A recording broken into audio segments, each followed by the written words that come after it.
Kosova me 1.5 milion banor ka vetëm një aeroport ndërkombëtar të certifikuar që e lidh me botën, aeroportin Adem Jashari në Prishtinë.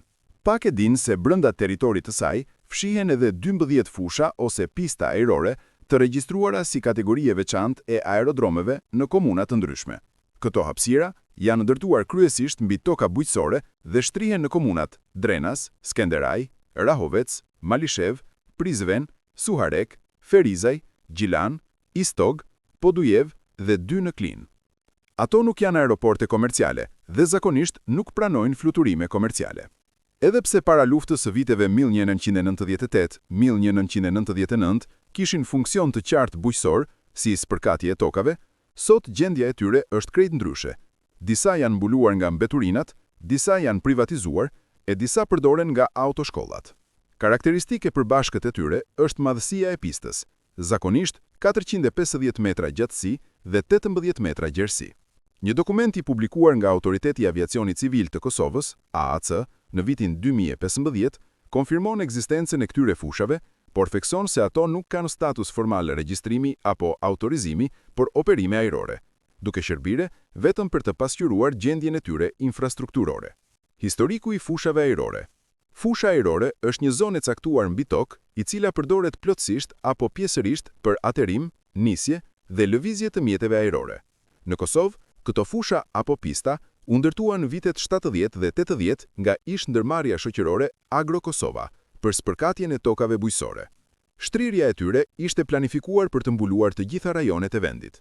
Megjithatë, gjatë viteve 90, kur edhe nisën masat e dhunshme të regjimit të atëhershëm serb, aviacioni i përgjithshëm ndaloi zhvillimin në Kosovë, duke sjellë edhe degradimin gradual të këtyre hapësirave. Pas përfundimit të luftës, më 1999, administrimi i këtyre hapësirave kaloi fillimisht tek Agjencia e Atëhershme Kosovare e Mirëbesimit, AKM, e më pas tek Agjencia Kosovare e Privatizimit, AKP. Me ligj, AKP-ja është e autorizuar për administrim, shitje dhe transferim të ndërmarrjeve shoqërore, por ajo nuk ju përgjigj pyetjeve të Radios Evropa e Lirë për numrin e fushave ajrore të privatizuara apo mënyrën e trajtimit të tyre. Kush i menaxhon aerodromet? Autoriteti i Aviacionit Civil të Kosovës, AAC, është institucioni përgjegjës për certifikimin, aprovimin dhe regjistrimin e aerodromeve për shfrytëzim civil. Aerodromet kategorizohen si të certifikuara, të aprovuara dhe të regjistruara, në varësi të natyrës së operimeve dhe shkallës së shfrytëzimit. Arjanit Islami, ushtruesi detyrës së drejtorit të përgjithshëm të AAC-s, thot për Radion Evropa e Lirë se përdorimi dhe zhvillimi i këtyre hapësirave nuk është në kompetencë të drejtpërdrejt të këtij institucioni, por se varet nga pronarit e tyre dhe operatorit potencial. Roli i AAC-s është që në rast të iniciativave për funksionalizimin e tyre për qëllime aeronautike, të sigurojë që çdo zhvillim dhe operim të jetë në përputhje me kërkesat rregullatore dhe standardet e sigurisë në fuqi. Aktualisht, sipas tij, asnjë nga fushat ajrore të identifikuara nuk ka status të regjistruar, të aprovuar apo të certifikuar, prandaj nuk konsiderohen funksionale për operimin ajrore civile.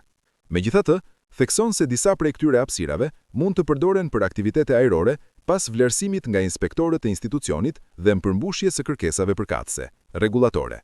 Gjendja e fushave ajrore komun për komun. Malishev. Deri tani, vetëm aerodromi i Malishevës është shfrytëzuar her pas here për operime ajrore pas përmbushjes së kërkesave të përcaktuara nga AAC-ja. 14 qershor 2024, ky institucion regjistroi fushën e parë ajrore që gjendet në fshatin Banj të kësaj komune. Një ditë më pas, më 15 qershor, AAC-ja njoftoi në faqen e saj zyrtare se në këtë hapësirë janë realizuar fluturimet e para me 2 aeroplan të vuazuar dhe me përkrahjen e Aeroklubit Shkupi nga Maqedonia e Veriut. Sipas AAC-s, ky aktivitet kishte për qëllim promovimin e aviacionit të përgjithshëm dhe rritjen e ndërgjegjësimit për funksionalizimin e fushave ajrore në Kosovë, si hapësira që mund të shfrytëzohen nga pilotët dhe entuziastët e aviacionit. Drenas. Fusha ajrore në fshatin Korotic në komunën e Drenasit ndodhet rreth 25 km nga Prishtina dhe vetëm 10 km vijë ajrore nga aeroporti ndërkombëtar i Prishtinës Adem Jashari. Megjithatë, kjo pistë sot është pothuajse tërësisht e mbuluar me mbeturina dhe gur të mëdhenj, duke e bërë të papërndorshme. Gjendja e saj konfirmohet edhe nga zyra për informim të komunës së Drenasit. Fusha është nën përgjegjësinë e Agjencisë Kosovare të Privatizimit dhe aktualisht nuk shfrytëzohet për ndonjë aktivitet specifik, thuhet në përgjigjen e komunës për Radion Evropa e Lirë. Podujev.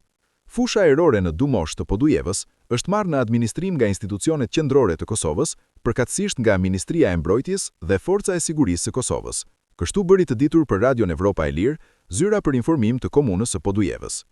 Ministria e Mbrojtjes nuk ju përgjigj pyetjeve RLI-s lidhur me mënyrën konkrete të shfrytëzimit të kësaj hapësire apo institucionin që e përdor atë. Suharek. Pas përfundimit të luftës, në aerodromin e Suharekës u vendosën trupat e misionit paqruajtës të NATO-s, KFO. Pas largimit të tyre, disa vite më vonë, prona kaloi në administrimin e Agjencisë Kosovare të Privatizimit e më pas u privatizua. Aktualisht është pronë private dhe sipas hartave zonale komunale është përcaktuar si zonë komerciale, konfirmon Arta Gashi, nënkryetare e komunës së Suharekës për Radion Evropa e Lirë. Skenderaj. Fusha ajrore në Skenderaj ndodhet 40 km nga qyteti i Prishtinës dhe vetëm 10 km vija ajrore nga aeroporti ndërkombëtar i Prishtinës, Adem Jashari. Ndryshe nga fushat e tjera, zyrtarët e kësaj komune bëjnë të ditur se parcela është e regjistruar dhe pronë e komunës së Skenderajit. Parcela ka sipërfaqe mbi 350 metra katror. Në bazë të evidencës zyrtare, nuk ka ndonjë objekt të regjistruar apo bazë të funksionimit të fushës ajrore, edhe pse në gjendjen reale është e ndërtuar. Thot Besiana Thaqi, zyrtare për informim në komunë për Radion Evropa e Lirë. Sipas dokumentit të AAC-s nga viti 2015, kjo fushë ajrore mund të bëhet funksionale me një investim minimal. Hapësira është shumë e përshtatshme për aktivitetet e aviacionit të përgjithshëm dhe në disa raste përdoret nga autoshkollat lokale për trajnim të vozisëve fillestar, thuhet në dokument. Klin.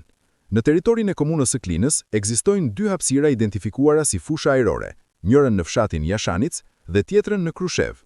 Nikson Daka, drejtori kadastrës, gjeodezisë dhe pronësisë në këtë komunë, thot për Radion Evropa e Lirë se këto hapësira nuk janë në funksion të rregullt për operime ajrore civile apo komerciale dhe janë jashtë përdorimit aktiv. Të dyja këto hapësira kanë kaluar në menaxhim të AKP-s. Njërën është privatizuar, ndërsa tjetra vazhdon të mbahet në menaxhimin e kësaj agjencie. Thot ai, duke shtuar se ato kanë nevojë për investime në infrastrukturë, mirëmbajtje dhe standarde sigurie. Rahovec. Fusha ajrore në Rahovec ishte në pronësi të kompanisë NBI Rahoveci, e cila më pas u privatizua. Zyrtarët e komunës thanë për RLI-n se në periudhën e NBI Rahovecit, kjo fushë shërbente si pistë për avionet bujqësor dhe përdorej për spërkatjen e vreshtave. Pas privatizimit, ajo mbeti jashtë funksionit. Prizren. Në territorin e komunës së Prizrenit ka ekzistuar një ngastër kadastrale e destinuar si fusha ajrore për nevoja bujqësore të ndërmarrjes Progresi. Komuna nuk ka asnjë kompetencë ligjore apo administrative mbi këtë tokë. Pas vitit 1999, tokat e Progresit kaluan në menaxhim të AKM-s, pastaj të AKP-s, e nuk kemi informata se çfarë ka ndodhur me këtë pronë bujqësore, thon nga komuna e Prizrenit. Sipas dokumentit të AAC-s në këtë komunë, fusha ajrore është privatizuar dhe ndarë në parcela të ndryshme, çka e bën identifikimin e saj praktikisht të pamundur. Gjilan, Istog, Ferizaj. Radio Evropa e Lirë nuk mori përgjigje nga zyrtarët e komunave të Gjilanit dhe Istogut, ndërsa komuna e Ferizajt konfirmoi se nuk ka në menaxhim ndonjë hapësirë të tillë. Sipas AAC-s, vetëm 5 nga 12 fushat ajrore ishin në gjendje të mirë fizike dhe infrastrukturore një djek më parë. Privatizimi i pistave ajrore. Gabim strategjik. Ekspertët e aviacionit e konsiderojnë degradimin dhe privatizimin e këtyre hapësirave si gabim strategjik. Esed Berisha, ish drejtori i Autoritetit të Aviacionit Civil të Kosovës, thot se përmes një strategjie të qartë të aviacionit civil, disa pista nuk duhet të shiten, pasi ato mund të shfrytëzohen për qëllimet e aviacionit dhe nevoja publike të tjera.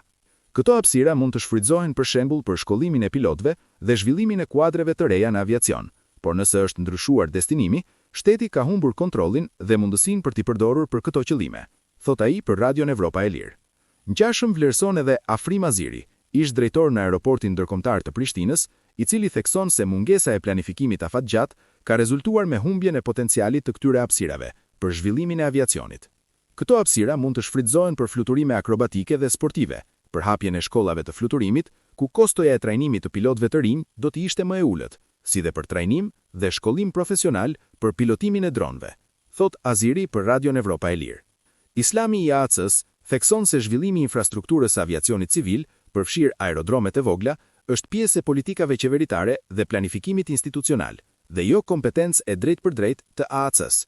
Sipas tij, AAC-ja mbështet zhvillimin e aviacionit civil, përfshirë atë sportiv, përsa kohë respektohet korniza ligjore në fuqi. Qeveria e Kosovës nuk ju përgjigj interesimit të RLI-s nëse ka ndonjë strategji për aviacionin dhe cilat janë planet për ardhmen e këtyre aerodromeve.